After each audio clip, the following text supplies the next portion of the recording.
Yes, what is the story? Welcome back to Game Week 11 preview with myself, Nolezy, one half of the FPL Draft Duo. Today's episode is a Tuesday episode, so there will be some games after this. Things might change. Keep updated on Instagram, Twitter. We're going to go through all the same things. We're going to go through stats, listener questions, a lot of dilemmas, a lot of listener input for this episode, and then the all-important waivers. I want to have a little plug for Movember. So you might see, if you are following us on Instagram or TikTok, myself and Jacksies are putting up some videos of our runs. I'm running 5k every day for the month of November. So if you do want to donate anything at all, the links are in our bio on Instagram. Other than that, let's get into it. Looking at our key stats section first before we get into our watch list, and FPL Heisenberg has put up a post with all the players that have 3 or 4 yellow cards. As we know, if they get to 5, they get a 1-game ban. So let's go through them and then we'll discuss it very briefly. Players at 4: Semenyo, Aitnori, Jackson, Buonanotte, Dibbling, Keane, Munoz, Byrne, Van de Ven. Players with 3 yellow cards: Palmer, Vardy, Kulusevski, Winks, Digne, Dallo, Bednarak, Harwood, Bellis, and Kanate. So more so for the big players, think about it in trades. If you're looking at maybe a Michael Keane or someone that you're going to get in on the waiver, it might be more significant to your decision. So again, the likes of Semenyo, Aitnori, it would be unfortunate if they got banned, but you're not going to just trade them because they have 4 yellow cards. Might be something you have to plan for. Other particular players: Munoz, probably in your team. You might be looking to trade him out, not doing spectacular. Just a thought. Palmer, you're never going to touch. Kulusevski, if you're thinking about a trade or getting him, maybe. Lucas Digne, he will get 5 yellow cards 100%. I think it's halfway in the season. I think it's to game week 19. So more than likely, a lot of these are going to miss that game. You're just going to have to suck that up. And for me, very importantly, Dallo on 3 yellow cards. He could be a player that you're targeting because of the new system United could play, and they're good fixtures. So just always something to note when picking a waiver or thinking about a trade. Maybe have a look back at this and see, are any of them players in that trade? A quick look at our watch list, and we're looking back on some players and looking forward to some players. Let's start with Tommy Doyle. I think he started the last 2 games, as far as I'm aware, for Wolves. And with that good run of fixtures, he could be someone that we keep an eye on to see, does he continue to start in that centre midfield position. Livermento and Hall are on the watch list. They had 2 outstanding games against Arsenal. They look like they're going to be nailed. Not good news for Trippier. They have an okay run of fixtures. I think they have 1 decent fixture in there. We'll see later on. So something to note. If Newcastle look like they're going to be solidified slightly, Livermento and Hall could be 2 players we target. A little recap: Hurst did not start the last day. If you picked him up, probably unfortunate. There might be another potential waiver on the forwards list this week. Jones didn't start, but again, I think Liverpool are just so much better with him. And I think it's someone to keep an eye on if he starts the next game and they play well, because they did struggle at the start until they came back when he came on. I think that he could have a place that might get nailed down for Liverpool in the future. Tsimikas again started the last day, had a good game. I think he picked up a bonus point actually. He got like 47 points on the bonus point system, which was really, really good. Again, apologies. We will probably see if he's going to nail down a position tonight as Liverpool play. I'll keep you updated if team sheets come in the meantime. And then Nunez played 90, but a lot of players are coming back. So I think there's 1 or 2 questions about City players in the dilemmas. It might be the end of Nunez, just because there's so many players coming back from injury for City. And then Kyle Walker made a surprise appearance, a surprise start. So that's someone to note as well. Ake also was fit. So Ruben Diaz was injured. So a lot of change in the City side. What do you know? Same as always. On to our dilemmas now. And thank you as always for sending them in. Sincere apologies if we don't get to them. There's so many messages on different platforms, either a respond to a story or a message. So we're thinking of trying to come up with some sort of system that you can send in the questions all to one place that might make it easier for us to respond. If we don't get to them, we'll try and get to them either on Instagram or on a story. Let's start off with our first one. I presume this is a trade: Mateta or Havertz. And for me, I'm going to go with the quote we talked about last week: best players, best teams. And for me, you have to go with the Arsenal man. They're having a tough run. He's having a tough run, but so are Palace. And I think Arsenal are going to score more goals. Havertz is going to be involved in more. He's better players around him. There's little risk of him losing his place full time. Jesus has not been preferred at all this year, whereas Nketiah has been given a go. So I think if Nketiah does start scoring, maybe Mateta's place is at risk. But for now, I have to go Havertz. Stick to the best teams, best players. Next one, I presume, is a waiver. Archer versus Armstrong. And Archer is the more solid, stable, suitable pick. But if you are looking for someone that might come onto the scene, Armstrong could be a good option. Now, Armstrong isn't in our waiver section of the podcast, but he could be. He could be a nice little under-the-radar pick that might get into a team.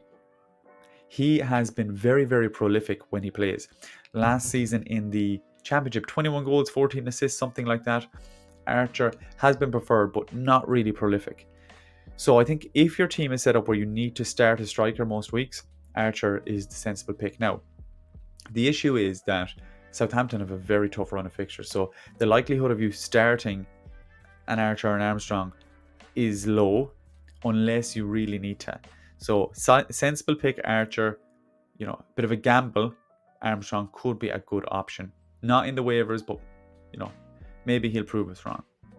Next one is a benching option or benching decision. Mitoma, Munoz, and Lewis Potter. So all three of them play at home. Mitoma plays City at home, Munoz plays Fulham at home, and Lewis Potter plays Bournemouth at home.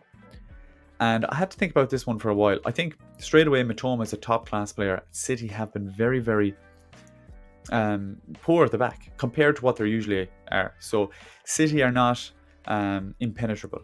I would start an attacker, and I'd always kind of lean towards starting an attacker. Clean sheet can go like that. An attacker can lose 4-0, apologies. An attacker can lose 4-0 and get a 7-pointer. Okay. Munoz against Fulham at home. Fulham have been really, really good this season. Lewis Potter against Bournemouth at home. Bournemouth have been good this season.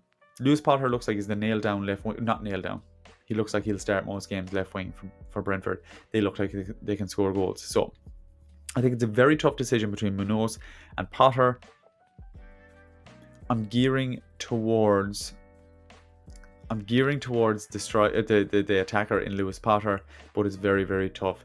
I think if I really, really had to do it myself, I'd start Munoz, but I think the sensible decision would be maybe to start Lewis Potter.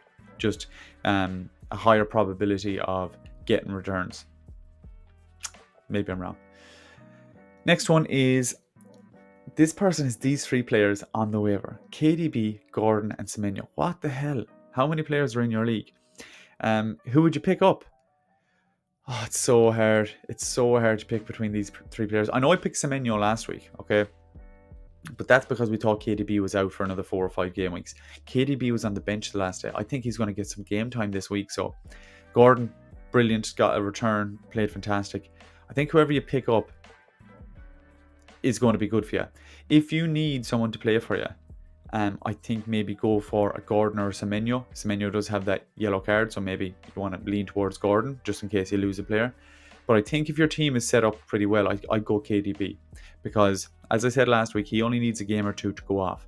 So for me, again, it depends on my team. If my team is like, I've 12 starters there, 12 good players, which in a small league you probably do, I think I'd take the chance on KDB, and hopefully he can come back all goods blazing. City need him, so that could be a reason to pick. If they were dominating and they didn't need him, maybe, go for Gordon. But because they need him so badly, I think he could be a good little pick. Now, you have to be aware of the injuries, so if you're going for it, maybe a Gordon or Semenyo. If you want to play it safe, if you're going for KDB. And then the last one is a trade. Darwin, Mitoma, and Tete trading for Evan Nielsen, Emil Severo, and Diaz. Now, since this trade has been sent, Diaz has been injured, so that already puts the person in the first category, Darwin, Mitoma, and Tete, in the driving seat. Now, if we look at that in further detail, Darwin will not be nailed for the rest of the season. Mitoma will. Tete looks like he will be. Evan Nielsen, Smith Rowe, Diaz. I think if Diaz's injury doesn't look too bad, I'd go towards that side. But if Diaz is going to be rotated, which he probably will, maybe a Matoma. I think I'd play it safe. Evan Nielsen, Emil Smith-Rowe are going to start most games. Darwin, Matoma will, Darwin won't. Tete will, but he's, he can be picked up on the waiver.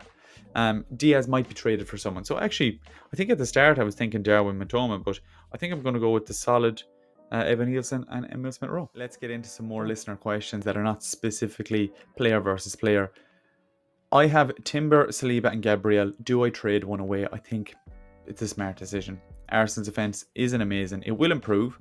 So I'd probably be looking to trade Timber away. Keep your Saliba, keep your Gabriel. Two really, really high value assets. Now, if you get a good trade for a Saliba or a Gabriel, obviously Saliba I'd trade slightly quicker, but maybe trade one of them if you're getting a really good deal. If they'll only take Saliba over a Timber, that's absolutely fine. Now, Timber will be rotated more than Saliba, so you have to keep that in mind. But the overall consensus of trading one away, definitely. Keep Eze and Jota. Yes, I think both of them are back within a couple of weeks. They're both extremely injury prone and will probably get injured again. But again, when you have a red flag over you, people's trade value, they just plummet. So Eze, I think it's 2 weeks. Jota, I think it's something similar. You might be out till the international break, which, might, if it's losing you a game or two, and that's nearly guaranteed, yeah, there might be a waiver. But the waiver would have to be good.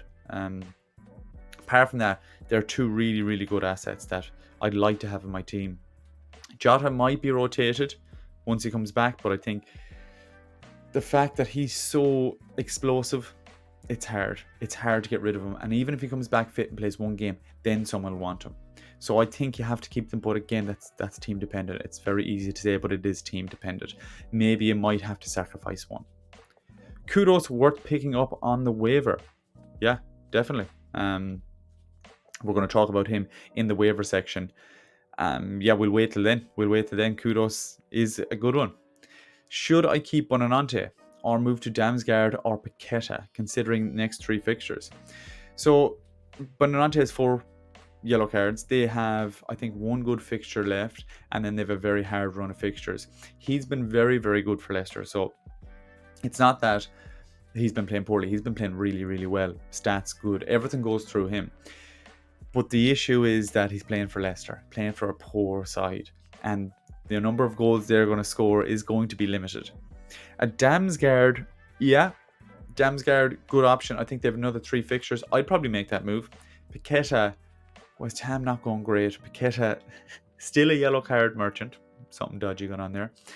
I'd probably go to Damsgaard. Yep, I probably would. And if there's any waivers in the waiver section today that might be better than Buonanotte, I can see the move. Morgan Gibbs-White, McAllister or Doku. I think for me that's a lot easier. Morgan Gibbs-White back in the Forest team. McAllister nailed, yes, but also a yellow card merchant. Plays too deep. Not going to be in and around the box that much. And Forest are third, so he's playing for a top 4 side. And Doku, we'll talk about Doku now, because the next question is, drop Madueke for Doku or Hudson-Odoi. So I'm very quickly going to go on to my fantasy football page here, and we're going to look at Man City's team, because I think this is an important talking point. Just as like I said when we talked about Nunez and Walker. A lot of people are sending in, should I get Savio? Should I get Doku?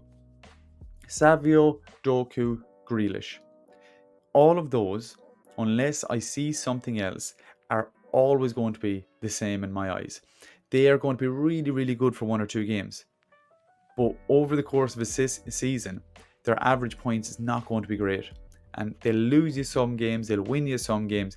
It's not the type of player I go for. Unless I know they're going to play like 2 or 3 games in a row as a punt, I wouldn't be going for them. Because Pep literally came out and said, Lewis is our only right back, we have to play him. And Walker starts. So there's no prediction or predicting the 11. For me, I'd kind of stay away. I'd probably keep Madueke. Really, really good fixtures. I know he gets whipped early sometimes, but I still think he's going to be better than Doku. In terms of the City team, De Bruyne is back, as I discussed. Gundogan is fit. Nunez is fit. Foden is fit. This is just midfielders now. So Doku is fit. Savio is fit. Grealish should be back in about 2 or 3 game weeks, it looks like. Bernardo's fit, Kovacic is fit.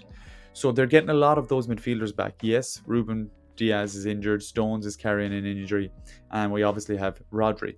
But if there's like 5, 6, 7 midfielders that can probably play in numerous positions, how can you really justify picking them up? Yes, if you want to go for a punt, that's absolutely fine, but just know that on any given day they could be benched. Any given day they could score a goal, but that's a risk you have to be willing to take. For me, I don't go there. I just can't guarantee 3 starts in a row, and I think that's nearly the bare minimum if I want to go for a player. At least 1 start, and I can't even guarantee that. Our waiver section now, we're starting with our defenders. We have 3 defenders on the waivers today. As always, look back in the previous videos. The likes of Reece James, the likes of Dallo, they're all still great pickups. Depending on the size of your league, there could be, good enough substitutions. So again, Colwill is one of the top defenders for this week, just because he's probably going to be available, and maybe Reece James is taken. Let's have a look at, let's go bottom to top. So Santiago Bueno of Wolves could be that other Wolves defender. We talked about Dawson last week. They go and concede 2, and their stats are really poor, but he has come to the forefront as one more player that might start for that Wolves side. Let's look at their next 5 fixtures. Southampton at home, Fulham away, Bournemouth at home, Everton away, West Ham away. Actually very good fixtures, and there's actually a few more in after that you can target. Now, stats wise, he's only racked up 0.2 expected goals involvements, 0 goals, 0 clean sheets. So he does not have any stats to back it up. He has those fixtures. Obviously, Semedo, Aït-Nouri, way better options. Dawson, a bit more nailed. Bueno is the next on that list. So the last little route into that Wolves defense if you want it. Karaglu, another name I can't pronounce. Really good player, bought by Brighton this season. Has started 5 out of the 6 games that he's been available for. So definitely preferred. He has been playing right wing, out of position. He's down as a defender, and I think that's his biggest asset. Even if he's not 1,000,000% nailed, Minte's coming back, João Pedro's coming back.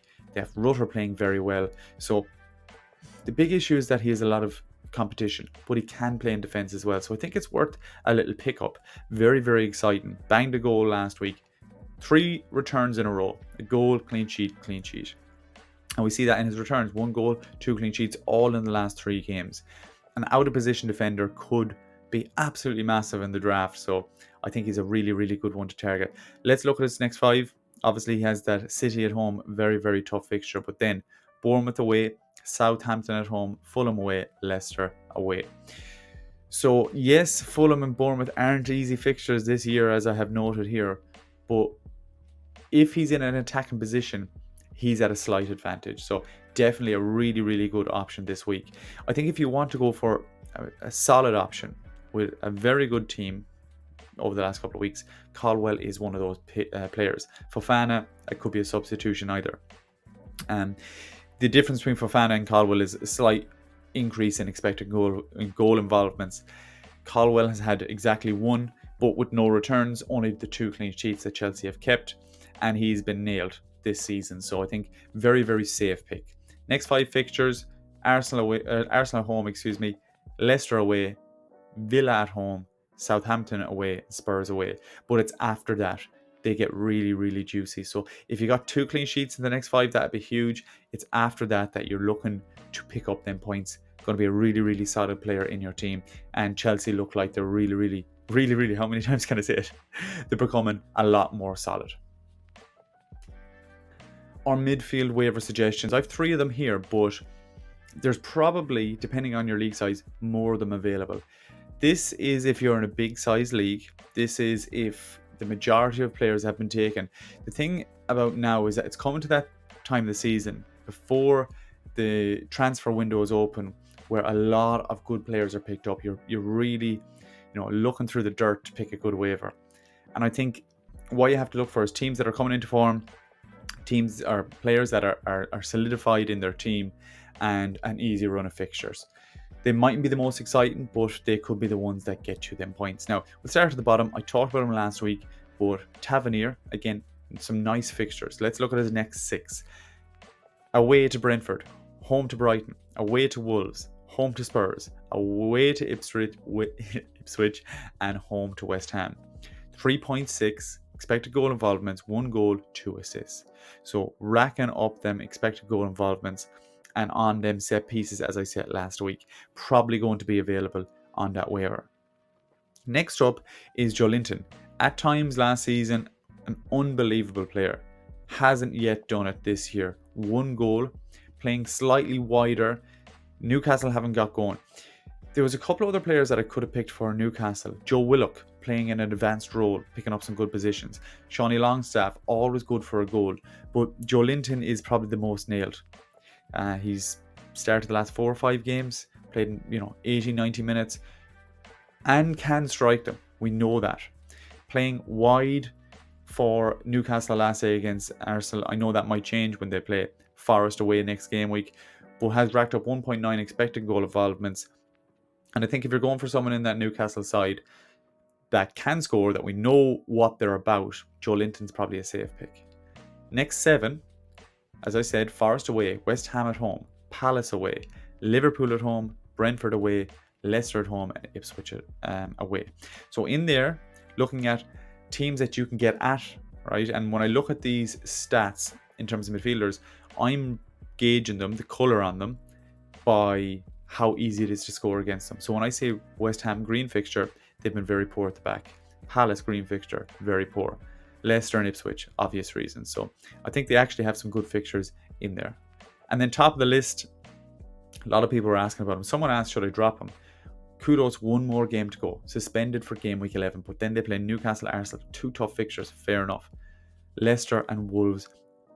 Leicester away, Wolves at home. 3.7 expected goals, 2 goals. He could be a season-long hold. Whereas Joelinton will come in and out of your team. Tavernier will do the same. The reason I put Kudos top, because if he's on the waiver, you might have to get through the next 3 games, but by my waivers, right, he would be best by a mile. I'd love to have him on my waivers so that I can get him in and stack my team for the future. So if you're looking for a future investment, Kudos is definitely the best pick. And on to our forwards waiver suggestions. We have 3 of them. As I said, we might have 4. Armstrong could be in with a shout, but more of a watch list for me. Let's have a look. Let's go bottom to top. Beto, not a starter, would probably be on the waiver, but DCL has been poor and Beto has been good since he came on, or when he comes on in games. So I think that Beto might get the start in game week 11. So if you're looking for any striker that might get in there, Beto, providing he plays well against West Ham away next game week, could take a spot instead of DCL or up with DCL. We know what Dyche is like, 4-4-2. So there is probability that Beto and DCL play together. McNeil back on the left wing. Ndai maybe fit him in somewhere. I don't know. But I do think that Beto has a really, really good chance of starting game week 11. DCL has been very poor. Yes, his XG has been high, but his finishing has been poor. I think Beto deserves a shout. Got a goal game week 9, I think it was. So he has West Ham away, Brentford at home, United away, Wolves at home and Liverpool at home. The Wolves and Liverpool, if he gets there, he gets there. I'm looking just at game week 11, so probably down the list. João Pedro, second on that list. Back from injury. Now, the problem is Welbeck is playing unbelievable, out of his skin. But we know what João Pedro can do. He can play in numerous positions. The reason I have him slightly down is because he's not going to be nailed. Nor is Gakpo, to be honest. I think if I was picking someone up long term, I'd probably go João Pedro because I can see him getting in there. Maybe I just don't give Gakpo enough respect. I think both of them are decent options. You know their limitations. They're going to be slight rotation risks.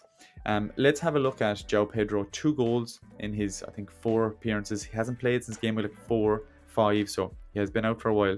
Only racked up 1.2 expected goals. His next 5, City at home. We said them before. Bournemouth away, Southampton at home, Fulham away, Leicester away. Decent fixtures, especially in terms of attacking.